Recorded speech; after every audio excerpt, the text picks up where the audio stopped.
Capítulo 10. Ergon. La ASP 9 milímetros es un arma pequeña pero letal, versión reducida en sus aspectos básicos de la Smith & Wesson, modelo 39. Los servicios secretos norteamericanos vienen empleándola hace más de un decenio. Su retroceso no es mayor que el de una Walter calibre 22 y por su aspecto parece más una automática de entrenamiento que la mortífera pistola que en realidad es. Lanster System and Producers, cuyas iniciales le dan nombre, realizado por encargo la adaptación ajustándose a requisitos muy exigentes, dimensiones que permiten esconderla fácilmente, un cargador capaz por lo menos para 8 proyectiles, fiabilidad culata transparente del tipo Lexon, de modo que resulte visible la reserva de balas y tolerancia de todos los tipos conocidos de municiones de 9 milímetros. Las balas que utilizaba la ASP de Bond eran Glacier Safety Slugs, particularmente malignas. Una Glacier es una bala prefragmentada que contiene varios centenares de perdigones del número 12, suspendidos en teflón líquido disparados por una ACP. Esos proyectiles alcanzan una velocidad de casi 600 metros por segundo. No estallan hasta haber penetrado en el cuerpo y si alcanza a órganos vitales el resultado suele ser la muerte. Bond disparó 2 veces por la abierta ventanilla antes de que el coche se hubiera parado del todo. Concentró la visión de ambos ojos en la revolucionaria mira Gutenschispai, cuyas paredes triangulares amarillas permiten localizar inmediatamente el objetivo. Vio por entre los árboles y los helechos a varios hombres que se apelaban de los coches. Otros estaban ocupados en retirar los vehículos de la carretera. Bond había dirigido sus rápidos disparos al claro contorno de un hombre que, vestido con un sucio chubasquero blanco, avanzaba hacia el Bentley, sin detenerse a determinar qué había sido de su objetivo. Abrió la portezuela y se lanzó volteando entre los matorrales. Indiferente a las ramas y la maleza que se le prendían en la ropa y le arañaban el rostro, continuó su avance ansioso por alejarse cuanto fuera posible del Mulsanne Turbo. Rodando hacia la derecha se distanció unos 20 metros del coche. Luego se dio la vuelta y casi pegada la boca al suelo desenfundó el arma y la martilló, escudriñando un amplio arco de terreno abierto ante él. Los restantes automóviles habían salido de la carretera mucho atrás. Estimó que ya solo sus conductores los ocupaban. Aunque 2 únicas siluetas eran visibles, el instinto le dijo que otros 4 hombres por lo menos debían de intervenir, desplegados y agachándose en una maniobra de cerco. Pese a ello, permaneció inmóvil dejando que se le normalizase la respiración, y sus acosadores eran metódicos y no cabía pensar en otra cosa. Terminarían por dar con él. Incluso era posible que solicitasen refuerzos, pues tenía que ser malos hombres empeñados en la operación, como si no podía tener la certeza de interceptarle en la carretera, a menos que hubieran colocado en el Bentley un dispositivo detector. Pero ¿quiénes eran sus perseguidores? Gente de Holly, sin duda. Aquello tenía que ver con él, y sin embargo no se le ofrecía a Holly mejor oportunidad de ajustarles las cuentas, que aprovechando su cita de la tarde en Endor, restaba la posibilidad de que Cindy le hubiera tendido una trampa o de que le hubiesen descubierto a ella. Si se trataba de lo segundo, se había dado buena prisa en someterle a la vigilancia, fuera cual fuese el caso. Bond decidió retrasar en lo posible su captura. Si ganaba tiempo podía pensar en la huida. Había empezado a llover con fuerza, lo atestiguaba el firme goteo que producían las ramas. Intentar la escapada en ese momento sería un suicidio. Se encontraba por lo menos a 150 metros de la carretera y, aunque consiguiera alcanzarla sin ser interceptado, cosa que dudaba, allí seguiría estando en desventaja numérica de 3 contra 1. Lo oportuno era esperar, seguir atentamente los movimientos del adversario y cuidar de que no le sorprendieran por la espalda. Continuamente atento a los ruidos, seguía barriendo con la mirada su campo visual, desde el extremo derecho a la izquierda, interrumpiéndose solo para volver a escudriñar tras de sí. Los dos hombres en un principio visibles al frente habían desaparecido. La lluvia, por otra parte, acallaría eficazmente los movimientos. Bond llevaba en su escondrijo no menos de 15 minutos, cuando detectó por primera vez de forma inconfundible presencias enemigas. El seco chasquido de una rama muerta y un vislumbrado movimiento le alertaron simultáneamente. Vista y oído volvió despacio la cabeza a menos de 20 pasos de distancia. Un hombre se encontraba agazapado junto a un árbol. Fija la mirada en un punto situado a la derecha de Bond, todo en su actitud vigilante a la elección de la base de tronco como cobijo, su forma de empuñar el pequeño revólver a la altura del hombro izquierdo. Denotaban profesionalidad, el buen entrenamiento de un soldado. Inspeccionaba el terreno sosegada, cautelosamente, sin omitir un solo palmo. Significaba aquello que sin duda existió otro ateador, y a su derecha o a su izquierda o en ambas posiciones. Lo que era más, procediendo así a descubrir el escondite de Bond, sería simplemente cuestión de tiempo.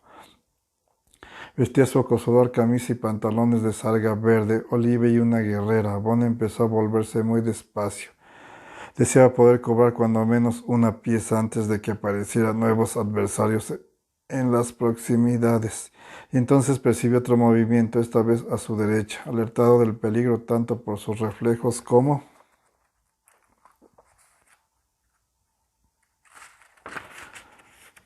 por el instinto. Bond orientó la ACP en dirección a la nueva amenaza.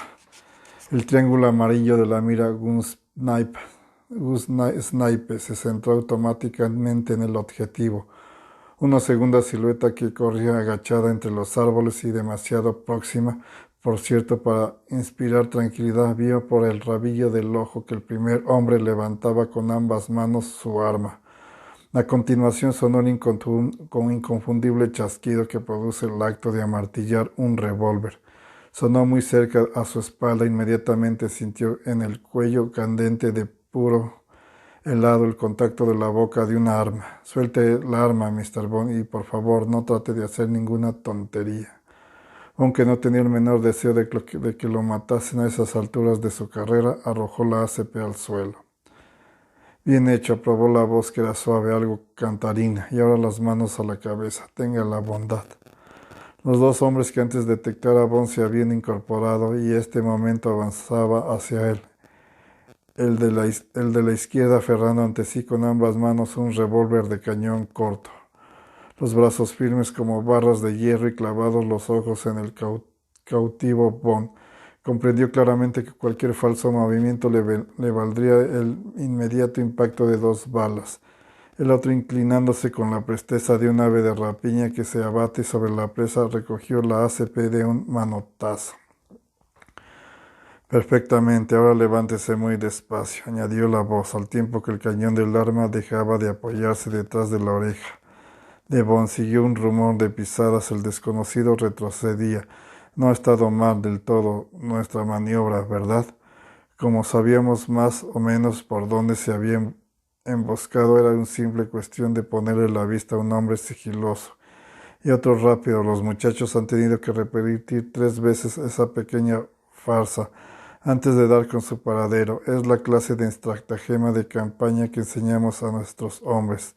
Dese la vuelta, tenga la bondad. ¿Y quién son ustedes los que enseñan?, preguntó Bond mientras se volvía.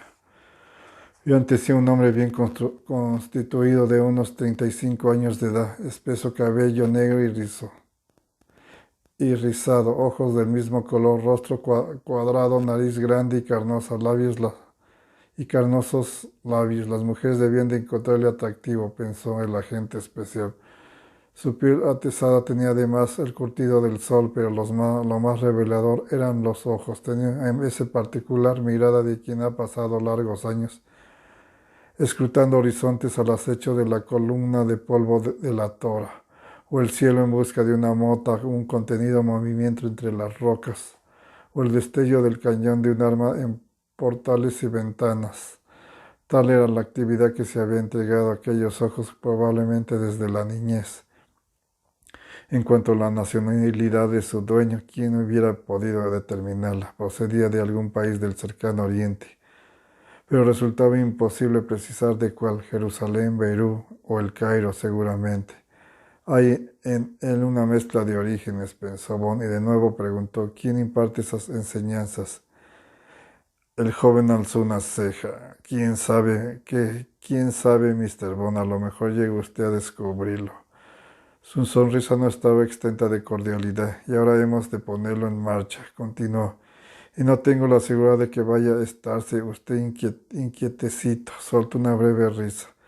Como además tengo la impresión de que mis superiores le prefieren vivo que muerto, quiere hacer el favor de quitarse la chaqueta y subirse una de las mangas de la camisa. Otras dos siluetas se alzaron entre los matorrales al mismo tiempo que enfundó la pistola. El jefe del grupo se sacaba del bolsillo una caja rectangular. Uno de los recién llegados ayudó a quitarle a Bond la chaqueta mientras el otro le apoyaba con firmeza las manos de los hombros. Él no puso resistencia y dejó que la arremangasen. El jefe del grupo, entre tanto, había llenado una jeringuilla hipodérmica. Le dio la vuelta de forma que la aguja quedase hacia arriba, y de su punta surgió entonces un chorrito de líquido indoloro que formó un breve arco en el aire. Bond sintió a continuación un aguijonazo en la parte alta del brazo. Descuide, dijo con una sonrisa el que comandaba. El grupo le aseguró que nuestro interés es conservarle vivo. Alguien soltó una risotada y otro un comentario en una lengua que la agente especial no supo identificar. Ni siquiera percibió la inoculación del líquido. Al principio le pareció que iba en un helicóptero tendido boca arriba y sobre la caja de un motor que te pisaba. Oyó el volteo de las patas del rotor y luego de muy lejos le llegó un tableo de armas automáticas. Entonces, y por cierto espacio de tiempo, volvió a distanciarse, como arrastrado por una corriente, hasta que de nuevo le invadió la sensación de estar en un helicóptero, y con ella percibió una serie de explosiones violentas y cercanas. Al abrir los ojos vio un ventilador que giraba lentamente en el techo y cobró conciencia de estar entre paredes blancas tendida en una sencilla cama metálica y vestido por completo. Se incorporó sobre un brazo. Su estado físico era bueno. No sentía náuseas ni dolor de cabeza. Fijaba normalmente la mirada. Extendió ante sí una mano desplegando los dedos. El pulso era firme. La habitación por completo vacía de muebles, exceptuada la cama. Tenía una sola puerta y única ventana. Esta enrejada en el exterior y con una retícula por dentro. El sol se filtraba tímidamente por esa abertura. En el momento en que echaba los pies al suelo se hizo audible otra explosión lejana. Sirguió las piernas, le aguantaban, echó a andar hacia la puerta recorrida la mitad del camino.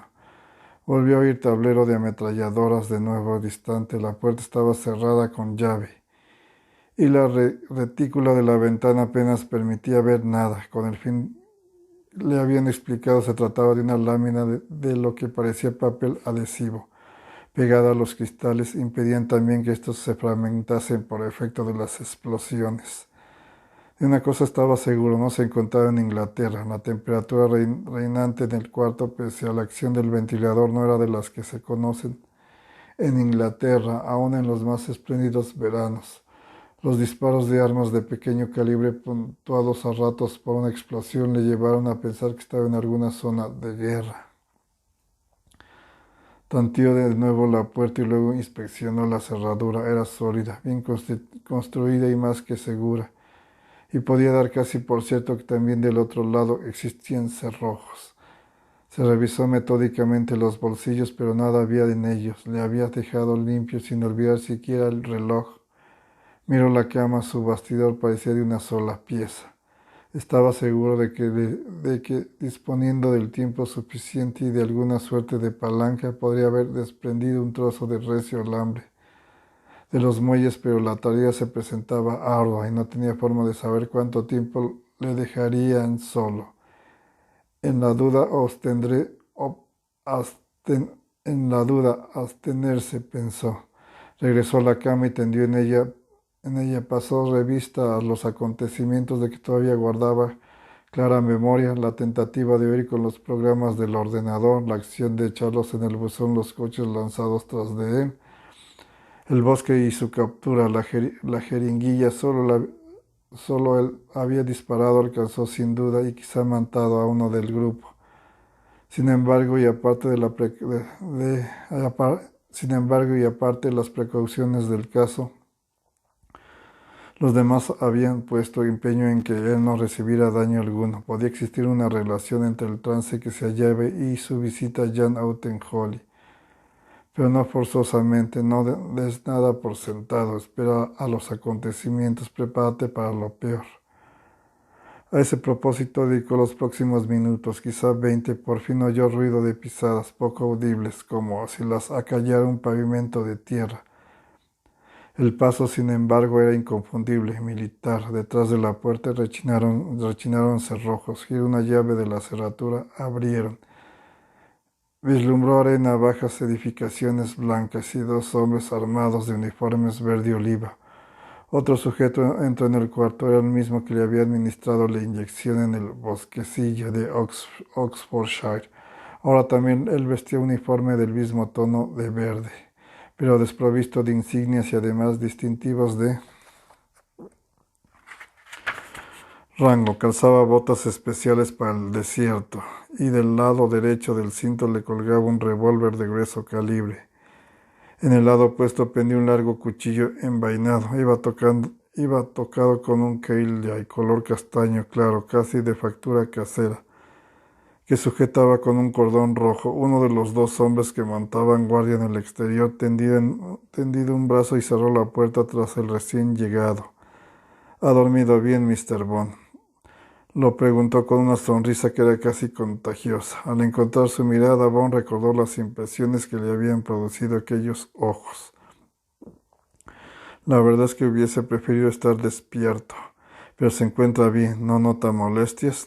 Bond negó con la cabeza. Bien, me llamo Simón, vivas, dinámico. Bien, me llamo Simón. Vivas, dinámico, le tendió una mano que Bond no tomó. No le reprochamos lo ocurrido a nuestro compañero. Continuó tras una breve pausa. Porque le mató usted por si no lo sabía. Claro que está que le pagaban por arriesgar la vida. Se encogió de hombros. Temo que le hayamos subestimado a usted. Culpa mía. A nadie se le ocurrió que podía llevar armas. Bien mirado ya no está en la profesión. Pensé que si iba usted armado sería por pura nostalgia y nada tan mortífero. Desde luego como aquel artefacto que por cierto es nuevo para nosotros. ¿De qué se trata exactamente? Me llamo James Bond, excomandante de la Armada Real y exfuncionario de los servicios extranjeros, en la actualidad retirado. Una mueca de desconcierto frunció por un instante en el rostro de Simón. Ah, ya entiendo. Nombre y rango y ni una palabra más. Soltó una risa monocorde.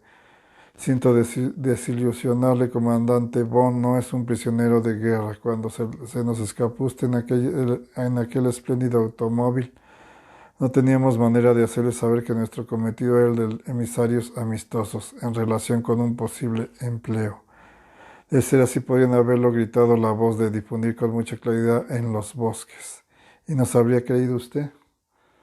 Se produjo un silencio. Lo ve, no dudo que nos hubiera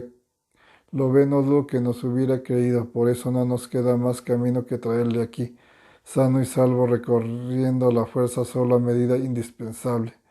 Bond reflexionó un instante. Exijo saber dónde estoy y quiénes son ustedes.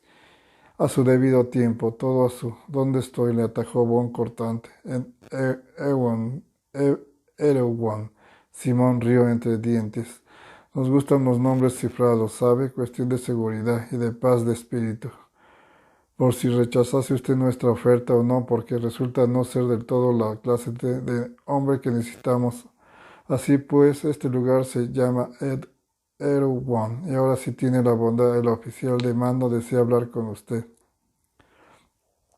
Bon echó los pies al suelo lentamente, al tiempo que hacía a Simón de la muñeca. La mano libre de su interlocutor voló a la culata del revólver. Comandante, yo no le aconsejaría. Descuide, no voy a atacarle, en que no recuerdo haber solicitado ningún empleo a nadie. Ah, eso, sí, claro, no lo ha solicitado, confirmó Simón, en tono ingenuamente burlón. De todas formas, una cosa es cierta. Está sin trabajo, ¿no es así, comandante Bon? En efecto. Y no es usted por naturaleza un hombre ocioso. Nosotros quisimos, como le diría yo, ofrecerle una oportunidad. Bon miró de hito en hito a Simón. ¿Y no habría sido más civilizado hacerlo en Inglaterra por invitación y no secuestrándome? El oficial de mando de Erewhon desea hablar con usted, insistió Simón con una sonrisa cautivadora, como si eso le explicara todo. Bon hizo como si lo meditara un momento y luego asintió. Está bien, me entrevistaré con él. Estupendo. Simón tambaleó a la puerta que uno de los guardianes afuera abrió. Al salir ellos del cuarto, los dos guardianes flanquearon al agente especial. Este olisqueó el aire. Era caliente pero seco y pobre en oxígeno. Tenían que estar muy por encima del nivel del mar. Por lo demás se encontraba en una pequeña hondonada. Entre montañas a un lado formaban estas dos elevaciones redondeadas como senos femeninos, pero de seca tierra, revuelta con rocas. El resto del círculo ofrecía un aspecto más áspero, con cimas y picachos que alcanzaban alturas de algunos centenares de metros e impresionantes peñascos. El sol estaba alto, casi en el cenit. Una serie de chatos edificios blancos ocupaban el arenoso fondo de la hondonada, en una larga hilera y dispuestos en forma de una gran E, donde el terreno se elevaba y recostadas en la pendiente. Había otras edificaciones de parecido aspecto, aunque repetidas con un criterio menos simétrico. Simón se encaminó hacia ellas, distante unos 500 o 600 metros. De alguno de los edificios menores emanaba humo. Vio a su izquierda un campo de tiro y en él un grupo de hombres uniformados haciendo instrucción. Por el lado de las colinas ondulaba entre un grupo de desventradas casas de ladrillo que casi parecían europeas. Sonaron de improviso violentas explosiones punteadas por disparos de armas ligeras. En medio de las destruidas viviendas cruzaron fugaces siluetas como de hombres enzarzados en una batalla urbana. Al volverse extraído por el estruendo, Bon advirtió a sí mismo una especie de casamata hundida en la cima de una de las elevaciones. Un puesto defensivo, pensó, y casi inexpugnable desde el aire, aunque quizá podría accederse a él mediante helicópteros. ¿Qué le parece nuestro Erewhon? ¿Le gusta?, preguntó Simón animadamente. Depende de lo que hagan ustedes aquí. ¿Organizan visitas turísticas? Poco menos que eso, replicó en tono al parecer muy divertido.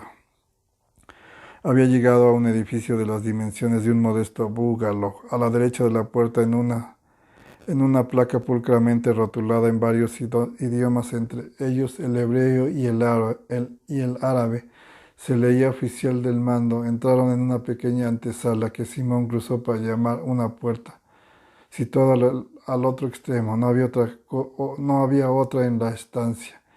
Entre, dijo con un ademán elocuente. Simón anunció en tono marcial. El comandante James Bond, señor. Después de todo lo ocurrido y ante la mirada de preguntas insatisfechas que se planteaba a sí mismo, a Bond no le hubiera sorprendido encontrarse con el general Swinley al trasponer aquella puerta, pero viendo al hombre que se hallaba sentado a la mesa plegable que precedía el espacioso despacho, se quedó sin aliento. Y no era que aquel personaje no guardara cierta relación con Swinley, pues la última vez que le había visto se encontraba en compañía de él en la salle Pave del casino de Monte Carlo. Entre, comandante Bond, entre usted. Bienvenido a Erewhon, dijo Tammy Rainey. Tenga la bondad de sentarse. Simón, acérquele una silla al comandante.